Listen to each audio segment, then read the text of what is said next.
Vasudevaya. Om Namo Bhagavate Vasudevaya. So Hare Krishna, dear devotees, I wanted to seek the blessings of Radha Shyam Sundar, Krishna Balaram, Radha Madhav, Bal Gopal, Gaunitai, Srila Prabhupada, Guru Maharaj, and the assembled devotees. So we've come to the 9th and the 10th avatars of the Dasavatar. So the 9th was predicted in the Srimad Bhagavatam, and that is Buddha, Lord Buddha. So he came after Krishna left in Kali Yuga, and we have a little bit of a timeline in respect of the world religions from the time of Krishna. So Krishna came some 3,000 odd years BC, which is 5,000 odd, over 5,000 years ago. And when he left, Kali Yuga started, but it was delayed by 1,000 years due to the sages in Naimisharanya doing this yagya for 1,000 years, amazingly. And then Buddha appeared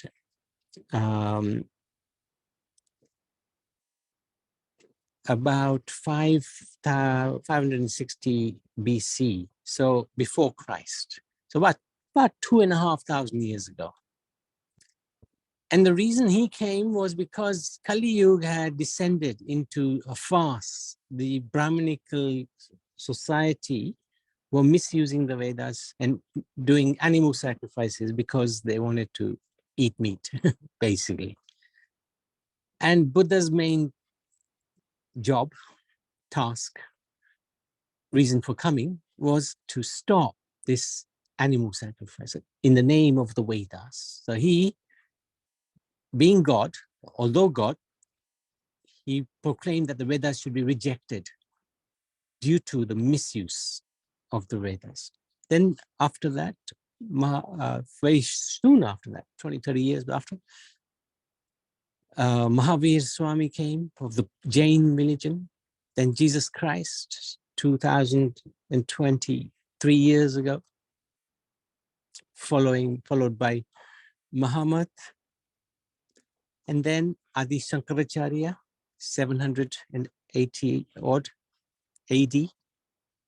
And Adi Shankaracharya's job, because Buddha had done such a great job in convincing or preaching that the Vedas should not be followed, Adi Shankaracharya's job was to re-establish the Vedas. But without, of course, the misuse of the Vedas. And then we had the 4 Vaishnav acharyas, Sampradaya acharyas, Ramanujacharya, Nimbakacharya, Vishnu Swami, and Madhavacharya. They came in succession, one after the other. And because Shankaracharya had succeeded in establishing the Vedas, but he hadn't established the personal form of the Lord. He actually preached that God is impersonal. So these 4 acharyas of the different sampradayas, they came to re-establish the worship of the personal form of the Lord. So they came to establish Vaishnavism. And then Chaitanya Mahaprabhu came some 500 years odd ago. And then in recent modern times, Bhaktivinoda Thakur, he rejuvenated the Vaishnava movement. Bhaktisiddhanta, his son, also continued in the same vein, as did Srila Prabhupada, who spread it throughout the world. So that's a rough idea of how religions have progressed since Krishna's time. So Buddha, he's 600 years before the birth of Christ. There lived in India a king called Shuddhodhana. He ruled over the province called Gaya. One night, his wife, Queen Maya, had a vivid dream. She dreamt that angels whisked her away to a golden house high in the Himalayan mountains. A baby entered her womb. The king's advisors advised that either a saintly king was going to be born or a famous religious teacher. So, in due course of time, a son was born, and they gave him the name Siddhartha Gautam. Unfortunately, just 8 days after he was born, the queen died.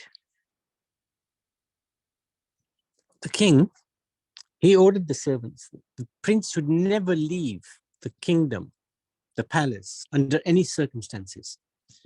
And he gave Siddhartha everything. This prince wore costly silks and jewels, at the finest foods. He married a girl more captivating than the celestial beauties of heaven. Why did the king do that? Because of the advice that the boy will either become a saintly king or a famous religious teacher. He didn't want Siddhartha to become engrossed in religion.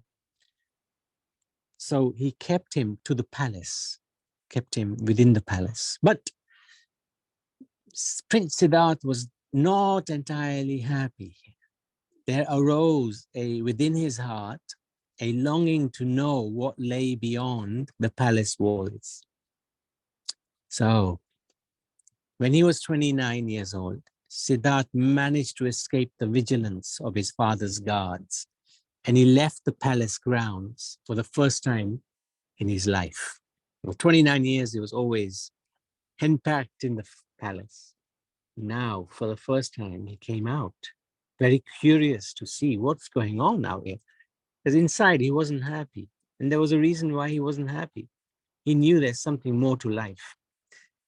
Seated on a chariot, he passed a wrinkled, gray-haired man hobbling with a walking stick. So first thing he saw was an old man.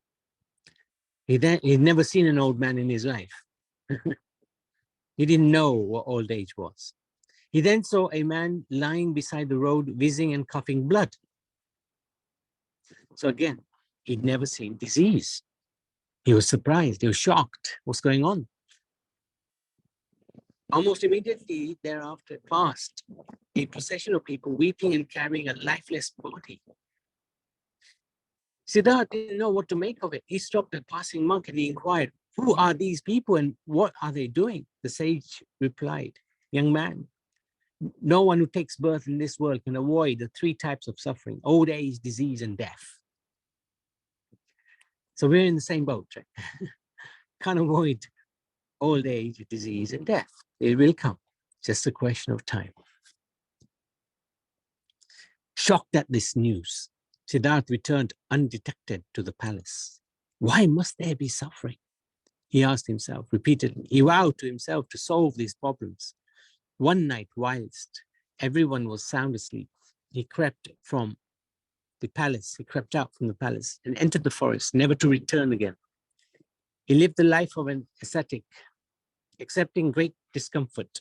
He did not care for the clothes he wore, nor the food he ate. Sometimes he fasted for weeks and bathed in freezing mountain streams. Still, Siddhartha was not happy. Previously, life's luxuries had not brought contentment, but neither has his present life of deliberate discomfort. So either way, he was still not satisfied. Finally, he broke his fast and took to what his followers call today the middle path. He was moderate in everything. He neither ate too much nor too little, neither slept too long nor too short. One day, sitting in meditation under a giant bo tree, he fixed his gaze on the northern star. He attained peace of mind. He was free from all worldly desires, from lust, anger, and greed. From that day on, people called him Buddha. It is only the body that gets sick, becomes old, and dies. Knowing this, he achieved his ambition to become free from all miseries. Lord Buddha became famous as a religious teacher and gathered thousands of disciples. He taught the principles of compassion, non-violence. The people of the time were largely atheistic and misusing the Vedas for their own selfish purposes. In the name of the scriptures, they were opening huge slaughterhouses. So they would call them animal sacrifice, yagya. But they were causing so much violence through this process and using the name, using the Vedas as the basis of it, which is intolerable for the Lord. Therefore, Lord Buddha outwardly rejected the Vedas and stressed a strictly vegetarian diet. In this way, he saved the poor animals and at the same time tricked the atheists into following him, an incarnation of God. So Buddhism is essentially an atheistic religion, which is really quite surprising. But it's supposed to be a non-violent, vegetarian way of life. And Srila Prabhupada, he makes a comment in Bhagavatam. Lord Buddha, a powerful incarnation of his personality, appeared in the province of Gaya, Bihar, as the son of Anjana. And he preached his own conception of non-violence and deprecated even the animal sacrifices sanctioned in the Vedas. At the time when Lord Buddha appeared, the people in general were atheistic and preferred animal flesh to anything else. On the plea of Vedic sacrifice, every place was practically turned into a slaughterhouse, and animal killing was indulged in unrestrictedly. Lord Buddha preached non-violence, taking pity on the poor animals. He preached that he did not believe in the tenets of the Vedas, even though he's God himself, and stressed the adverse psychological effects incurred by animal killing. Less intelligent men of the age of Kali, who had no faith in God, followed his principle, and for the time being, they were trained in moral discipline and non-violence, the preliminary steps for proceeding further on the path of God realization. So Prabhupada continues, he deluded the atheists because such atheists who follow his principles did not believe in God, but they kept their absolute faith in Lord Buddha, who himself was the incarnation of God. Thus, the faithless people were made to believe in God in the form of Buddha. That was the mercy of Lord Buddha. He made the faithless faithful to him. Killing of animals before the advent of Lord Buddha was the most prominent feature of society. People claim that these were Vedic sacrifices. When the Vedas are not accepted through the authoritative disciplic succession, the casual readers of the Vedas are misled by the flowery language of that system of knowledge. In the Bhagavad Gita, a comment has been made on such foolish scholars. Avipasititaha. The foolish scholars of Vedic literature who do not care to receive the transcendental message through the transcendental realized sources of disciplic succession are sure to be bewildered. To them, the ritualistic ceremonies are considered to be all in all. They have no depth of knowledge. So, according to Bhagavad Gita 15:15, Vedaischa sarvai aham eva vidha. The whole system of the Vedas is to lead one gradually to the path of the Supreme Lord. The whole theme of Vedic literature is to know the Supreme Lord, the individual soul, the cosmic situation, the relationship between all these items. When the relation is known, the relative function begins. And as a result of such a function, the ultimate goal of life, or going back to Godhead, takes place in the easiest manner. Unfortunately, unauthorized scholars of the Vedas become captivated by the purificatory ceremonies only. Natural progress is thereby checked. So sometimes people get involved in the rituals of the Vedas and forget the purpose of those rituals. So this is the problem. To such persons of atheistic propensity, Lord Buddha is the emblem of theism. He therefore, first of all, wanted to check the habit of animal killing. The animal killers are dangerous elements on the path going back to Godhead. There are two types of animal killers. The soul is sometimes called the animal or the living being. Therefore, both the slaughter of animals and those who have lost their identity of the soul are animal killers. So if we are not trying to become self-realized, we're also animal killers. This is interesting. Prabhupada turns that around. Maharaj Pariksit said that only the animal killer cannot relish the transcendental message of the Supreme Lord. Therefore, if people are to be educated on the path of Godhead, they must be taught first and foremost to stop the process of animal killing, as mentioned above. It is nonsensical to say that animal killing has nothing to do with spiritual realization. Some people say that what goes inside me doesn't matter, whether it's meat or vegetables. But that's not actually correct. By this dangerous theory, many so-called sannyasis have sprung up by the grace of Kali Yuga, who preach animal killing under the garb of the Vedas. The subject matter has already been discussed in the conversation between Lord Chaitanya and Maulana Chandakasi Sahib. The animal sacrifice, as stated in the Vedas, is different from the unrestricted animal killing in the slaughterhouse. Because the Asuras, or the so-called scholars of Vedic literatures, put forward the evidence of animal killing in the Vedas, Lord Buddha superficially denied the authority of the Vedas.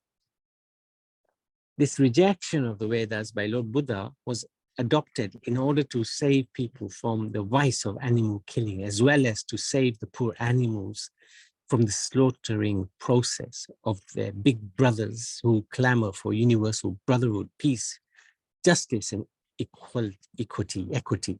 There is no justice when there is animal killing. Lord Buddha wanted to stop it completely, and therefore his cult of ahimsa was propagated not only in India, but also outside of it.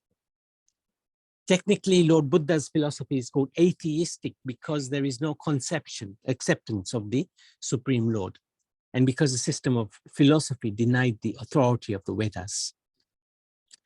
But this is an act of camouflage by the Lord. The Lord Buddha is an incarnation of Godhead. As such, he is the original propounder of Vedic knowledge. He therefore cannot reject Vedic philosophy, but he rejected it outwardly because the Suradvisha, or the demons who are always envious of the devotees of Godhead, try to support cow killing or animal killing from the pages of the Vedas.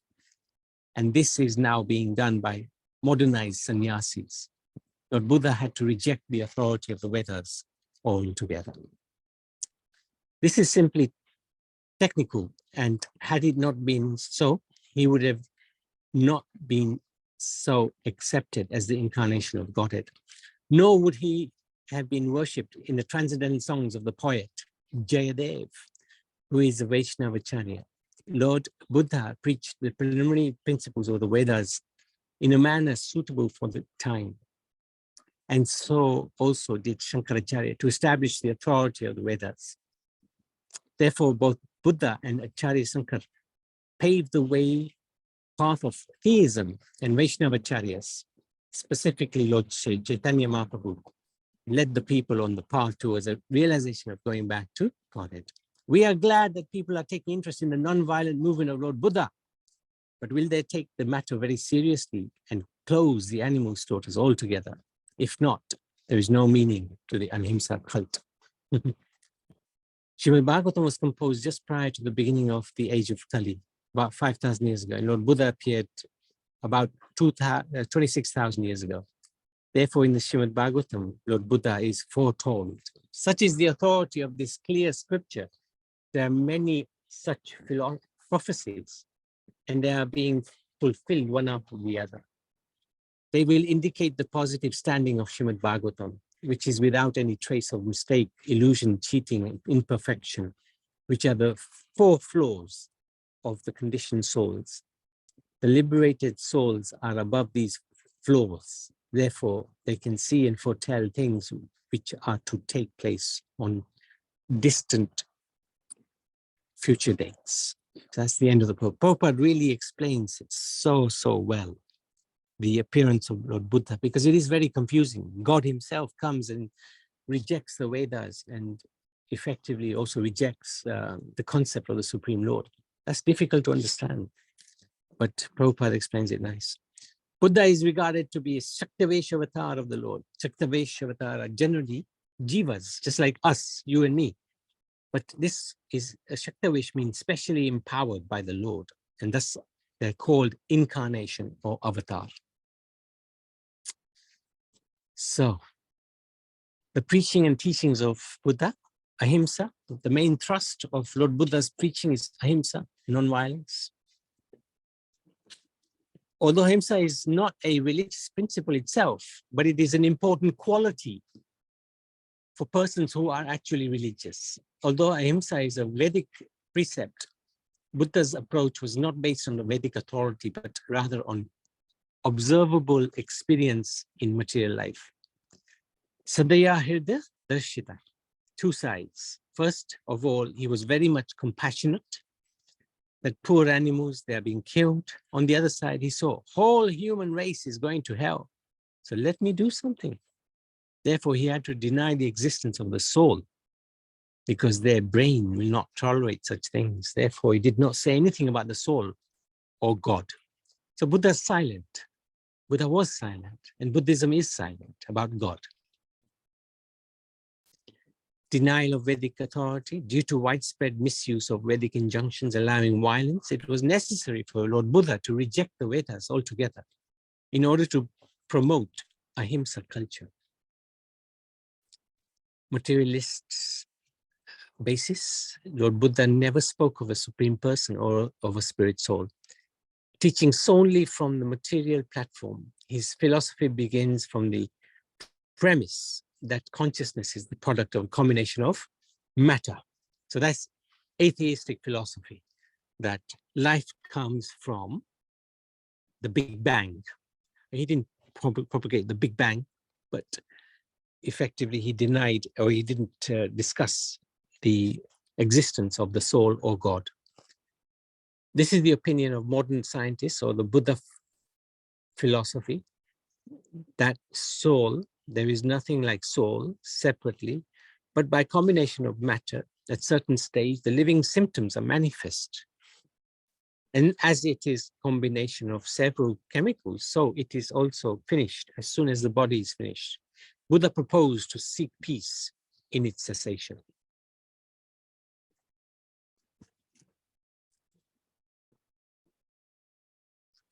He also taught nirvana, shunyavada.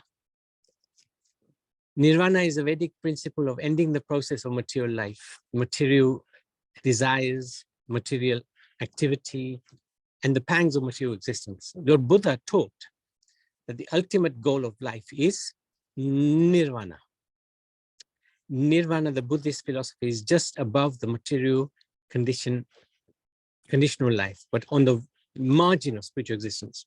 So nirvana is often misunderstood. People accept that nirvana is actually entering the spiritual world. It isn't, it's actually leaving the material world, but you're not quite into spiritual existence.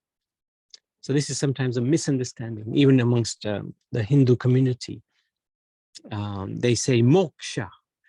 Moksha is, yes, liberation from this material world, but moksha does not indicate one has entered the spiritual realm. So moksha and nirvana, same thing.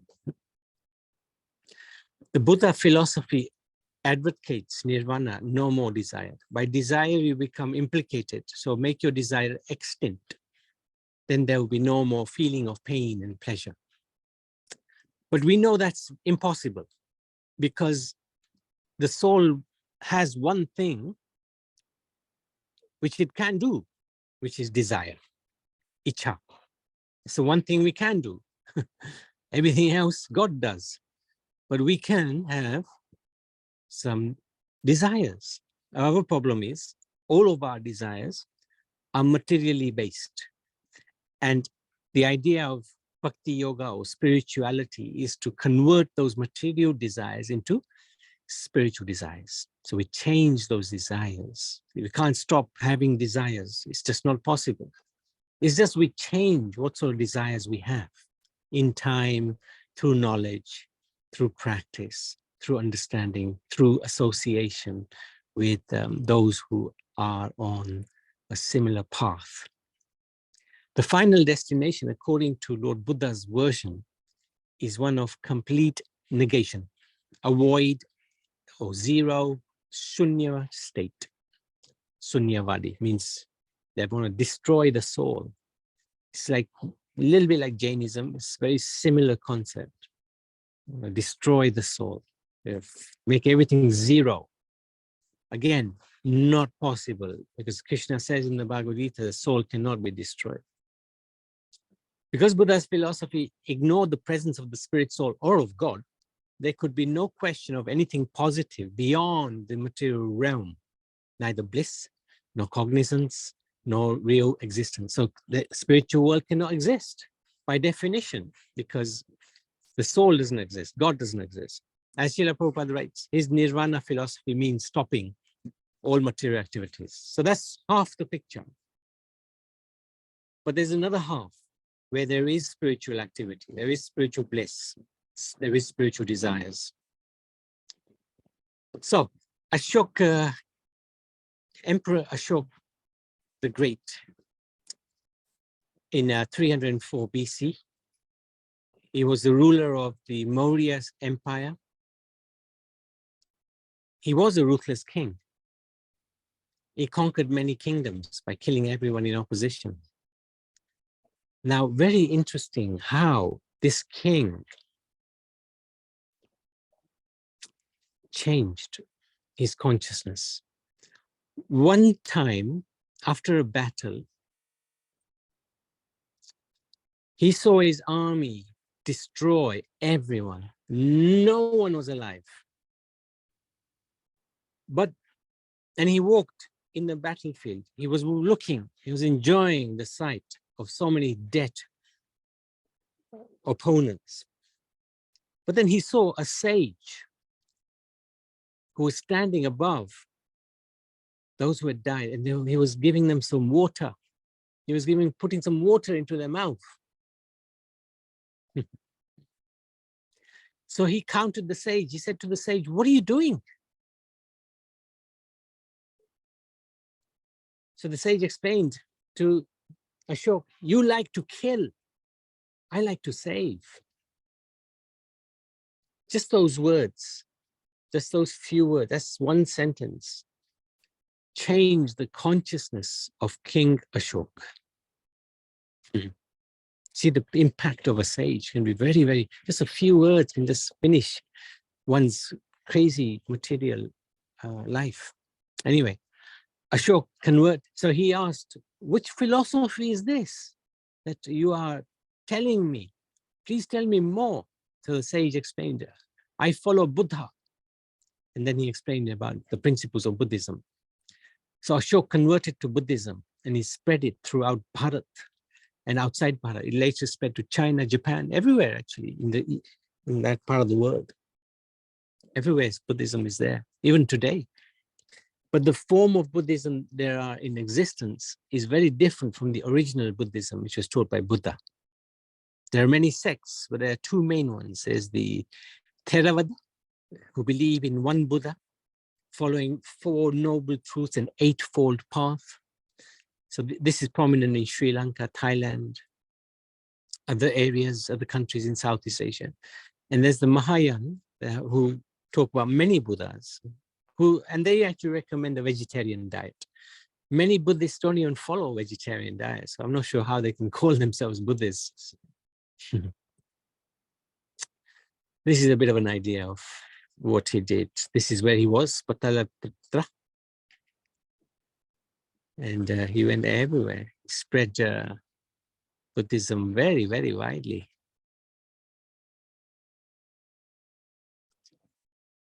Oh, yeah. There's also 2 different Buddhas. It's a little complicated. There are 2 different Buddhas that played the part to establish Buddhism and its principle of ahimsa and non-violence and its monist philosophy. The first Buddha, 1800s, established the philosophy of ahimsa and non-violence, convinced those followers of Vedic customs to give up animal sacrifice, become kind to animals. Being an avatar of Vishnu, he did not establish any godless or monist philosophy. So this Buddha is the original Buddha. He didn't preach against God. He just didn't preach anything about God. The avatar Buddha was born of the mother Anjana in what became known as Bodh Gaya. So this is what we've sort of discussed. Second Buddha, known as Gautama or Siddhartha, was born in Lumbini, now in Nepal, with Maya Devi as his mother. He's a prince. He's the prince, sorry. Left home to do austerities. He went to Bodh Gaya, meditate. He developed a godless way of becoming free from suffering and establishing the monist and godless philosophy of Buddhism. So there are 2 Buddhas, 2 Buddhas, if you like. And the original Buddha is the first one. in 1800 BC. The later one is actually an atheist Buddha. He's not an incarnation of God. He actually preached against God. The reason why these two Buddhas became merged into one, yes, Parvin?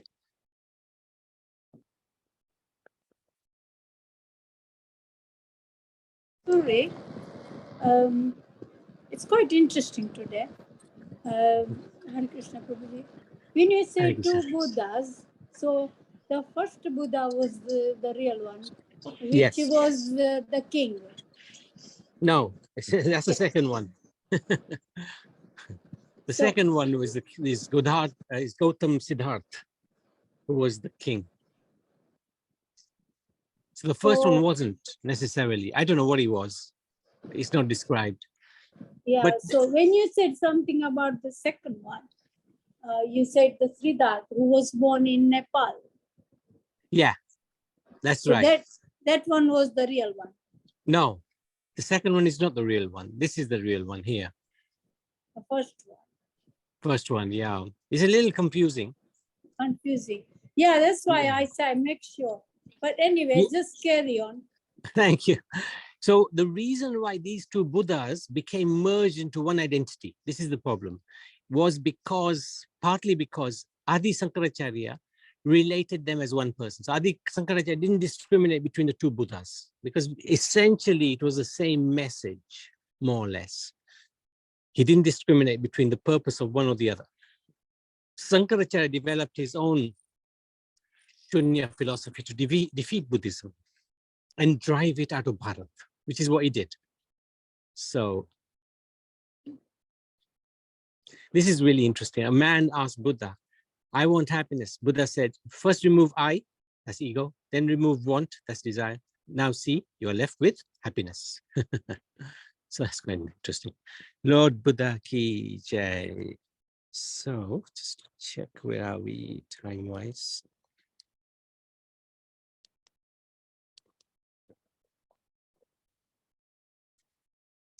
Wow, this is taking a lot longer than I thought. So let's not go into Kalki Avatar today because it'll take time. We'll do that on, hopefully on Wednesday. I should be back home. So tomorrow, no something, we'll be traveling back to the UK. Any questions, any comments on Lord Buddha? Yes. Very interesting. Yes. Shamalini? Yes, Prabhu. You know, the first Buddha, he appeared, did you say 2,500 years ago? He appeared 1800 BC, which is a long, long time ago. It's much longer than the second Buddha. 1800 BC is like 3,800 years ago. Okay. Yeah, because it's a lot to take in, and I want to there is that. It's yeah. And he was yeah. Okay, I need to go through it again because a lot of it's very interesting though. Yeah. Yeah. So he came 3,800 years ago, and the second Buddha came 2,500 years ago, basically. And this is the Buddha that's much more commonly known and associated, but actually that wasn't the real Buddha. The real Buddha was the one before. But Sankaracharya, he didn't bother distinguishing between the two because the philosophies were so similar. He didn't bother distinguishing between the two. So, who didn't bother? Sankaracharya. Because Adi Sankaracharya, he's the one who is Lord Shiva, sent by Krishna to re-establish the Vedas. Because what Buddha did, he made the Vedas obsolete. And Krishna said to Shiva, I want you to go and re-establish the Vedas. So when Adi Sankaracharya came, he's Lord Shiva. He came about 1800 years ago to re-establish the Vedas. But he preached that God does not have a form. That's what he was instructed to do by Krishna. So when Adicharya Shankaracharya came, Buddhism was very, very prominent in Bharat. And at that time, he drove Buddhism out of Bharat. Okay. So Prabhu, also in the Veda, you say it says about animal sacrifice. That's what he came to preach about. To go to reject the Veda. Yeah. So what does it? What the Veda actually say about animal sacrifice? Okay. See, the Vedas does allow, in certain circumstances, animals to be sacrificed in the yajna, but the idea is that the Brahmins who are performing the yajna, they are very qualified. And what happens to the animals is they get promoted to becoming human beings. So in they the go in the Vedas, it fire. does allow. Yeah. So they go in the they fire. Go in the fire. Okay. Yeah, because sometimes, I have a Muslim friend here, a neighbor actually. Well, they always discuss that with me. How come the Veda allow that? So now I know what to tell them. Yeah. Okay. Yes, that's correct. Thank you. So what the Brahmins were then started to do, as Kali Yuga advanced, they became not so qualified. And also they got a taste for the meat. So they started using the Vedic allowance of animal sacrifice to slaughter the animals, but to eat them, as opposed to for the purpose of the sacrifice. So then that's when Buddha came and he put a stop to it by rejecting the Vedas. Yes. Does that make sense? Yes, Prabhu. Thank you very much. Thank you. No, thank you for asking. Thank you for checking. That was good. Anybody else? Okay, we can stop there. Lord Buddha ki jai. So, oops. Where are you?